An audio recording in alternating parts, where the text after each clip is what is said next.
Geography paper 2 is here. I'm not going to waste your time. Please subscribe and leave a like. Now, the first thing is timing for this exam. So geography is, as I said in my paper 1 video, it's a uniquely hard exam for timing because in my head, I remember going into that exam, I was thinking like, oh, geography can't be that bad. Like, no one ever really thinks geography is going to be really hard for timing, but it is. It's actually probably worse than history in terms of timing if you do both of those subjects. So in geography, you're very pushed for timing. You have to get through a lot of sections in little time. So make sure that you know and you plan your timings before the exam, not in it. What this means is you need to work out how much time you have for each section. Now, you do have a calculator in the exam, so if you needed to quickly work that out, you could, but try and work out how much time you have. Usually it's a little under 1.5 minutes per mark, but it does depend on your exam board for that. So make sure that you are keeping on top and keeping on track of timings, and you are writing fast and moving through that paper fast. It's something you have to consciously think about. If you know timing's an issue, then you really have to keep reminding yourself to just keep going through that paper. Now, to help you for this paper, I've compiled a list of completely free resources. So all of my best advice, including my flashcards, challenge grids, so like lots of basically past questions that you can use and revise from, and then as well an example of a high mark essay that I did for this paper. And that is all free if you just click the link in the description. So go get that, and then you need to type in your email and it will be sent to you. Now, for this video, I really wanted to think about what stands out the grade 9 students in geography from the grades 5s, the grade 6s, you know, the people who kind of know it, but like don't end up getting the 9s. And the two biggest things that I think stand out the grade 9 students from the lower students is this. The first one is facts. So the grade 9 students have a really, they are just always dropping in facts. They're always dropping in pieces of information. So this could be a particular statistic. Maybe, I don't know, the fact London has seen a population growth of this percentage in the last 10 years. It's just a really high quality range of facts. If you see my flashcards, you'll see the amount that I did. So I was looking at some really niche things. I remember that I learned the amount of PM 2.5 particles Portsmouth had, which was basically the amount of a certain type of pollution Portsmouth had as a result of traffic. So it's that type of thing that can be really helpful and will help you stand out. You just want a strong range of facts.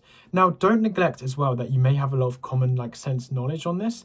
It is, if this paper for you is on urbanization, which is for most exam boards, then if you live in London, for example, you will know some examples and you're allowed to use them. You will know it. So use examples that you know about. That can be really helpful as well. So facts and the quality of facts and using facts and examples across your answers will set you apart.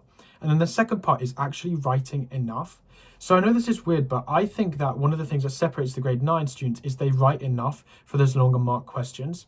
So you could get a 12-mark question, for example. That ideally is an introduction, 3 paragraphs, conclusion. That was for AQA. It does depend on your exam board, but most 9 markers / 12 markers, that's what I would be doing. Maybe intro, 2 paragraphs, conclusion. But the point is, it's like a sizable essay. And for a 6 marker, that was either 2 big paragraphs or 3 slightly smaller paragraphs, depending on what I felt the question demanded and the knowledge I had on that. That's how I'd approach those. And so I had to write a lot. I was always using extra pages for geography. I don't think they give you enough space for the 12 markers. So be prepared to write a lot. That is what I think stands out, the 2 main factors that stand out the grade 9 students from the lower grade students in geography. So along these lines then, I've talked about facts, but do try and learn some facts. Now, case studies, there's loads of information for case studies online, so I would often just look those up. I would test myself on them. You can use AI to help you get some cool facts, but learn some of the facts. They're just really essential, right? So go through those. You could still learn them between now and the exam. Test yourself on them, write them down, ask your friends, anything like that. And those facts are going to be really useful. It's important as well to kind of understand what the mark scheme rewards and how you can actually pick up marks, especially in those longer questions. And so that's where the sponsor of today's video, MarkMe, comes in. Now, what you can do with MarkMe is take a photo of a question you've done or type it up as well, and then click mark and it will mark it for you. And then the best thing is it marks it based on the mark scheme directly, and you can go through and see how your answer compares to the mark scheme. And then if you use the show me how feature, it can rewrite certain parts for you and show you what you need to do to raise your game and get the grade 9s. So that's what I mean about that will help you find the difference between kind of your writing and the grade 9s when you compare it to the mark scheme. Now, if you use code Henry, then you can get 20% off. So make sure to go do that. If you want to use MarkMe, I'd really recommend it. And thanks MarkMe for sponsoring this video. So as in paper 1, the best piece of advice that I ever received in geography is cats. Now, if you want more detail on this, then watch the paper 1. I won't just repeat it for no reason, but I will remind you of it. CATS stands for consequently, as a result, this means that, therefore, and technically the S is subject-specific knowledge. Now, basically, I would use a cat's chain, I like to call it, in each paragraph. So say I've got a 6 marker and I'm going to do 2 CATS paragraphs. So what you want to do is basically use each of the CATT in each of your paragraphs, and it will help you just extend your writing. This will help you like write that little bit more. So you're saying something like, I don't know, Gunwharf Quays in Portsmouth opened and it employs 2,000 people. Consequently, these people will reinvest back into the economy, and they're often local people, which helps local chances as well. This meant that more people were engaged and also more people were attending the shops, and as a result the urban regeneration was successful because it employed lots of local people and it contributed to the local economy using the multiplier effect. That's a really rough example, like from my head, the facts aren't right there, but you get the gist of that. If you want to see in more detail, then go to the free sheet that I put in the description as well. But that's what you want to be doing with CATS. You want to try and use ideally 3 or 4 of those words in each paragraph, and it will force you to extend your answer and really make sure you're explaining and answering the question. So think about having 1 CATS chain in each paragraph, and even that applies for some of those like 4-mark questions. Just try and use those words in general. They're good explaining words for geography. So when thinking as well about how to write a good amount and what to write about, factors can be really useful, especially for the human geography side. So if you think about, I don't know, regeneration or something like that, then we're usually thinking about environmental factors, economic factors, and social factors. Now, for the grade 9, you want to understand that there are trade-offs with these factors.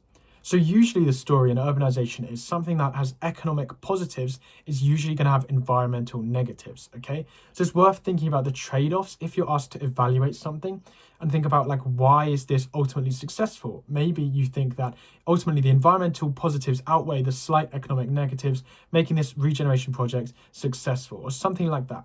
So just think about factors. They can help you structure it. They can help you think of ideas to write about and organize your writing. And then sometimes if you're aiming for the highest grades and it asks you to evaluate, think about how those factors relate to each other. So that could be some of your counterpoints. Maybe you had positive environmental and negative economic or whatever it was. So that can be helpful as well in terms of that. Now, I always recommend, I really liked using the challenge grids. I've linked them in the free file that I made. And what I did is I would go through and I just quickly brainstorm, if this question came up, what would I write? If this question came up, what would I write? I always find that helpful, so I'd recommend doing that. Practice a couple of those, and it will just get you in the flow for that geography exam. There are some really good predictions for geography. I think he's called That Geography Teacher. Either way, I'll link it in the description, but I would watch his video for geography paper 2 predictions and make sure that you're planning for each of those. Each year he gets quite a lot of them right, so go through those and make sure you feel confident for those predicted questions. That will be really helpful. Don't rely on predictions, but I'd really recommend at least watching his videos and preparing for them. Final thing then is you can use AI in a positive way. So my general advice that I give on AI is that it can be really useful when it's used well. It shouldn't take up all your revision. It shouldn't stop you from writing past questions and using your brain and testing yourself, but it can help level up your revision when it's used as a supplement. So AI can be good if you ask it for a mini quiz. So you can ask it something like, I've got geography paper 2 tomorrow, AQA, can you give me a quiz on these topics? And then it will give you a quiz and you can mark yourself on it. And I find it really useful for something like that. It can customize it for you. So don't be afraid to use AI if you want to use it. I understand some people object to that. That's completely okay. You don't have to use AI to get a 9. I certainly didn't. So that's my main geography paper 2 advice. Now, I will say make sure to subscribe with notifications on, because paper 3 is a little bit weird. That's usually when the high marks are made or lost, because it's a slightly odd paper, but there's still lots you can do to prepare for that. So in short, with geography paper 2, it's very similar to paper 1. I personally found it a little bit easier with human geography just because it's a bit more understandable, I guess.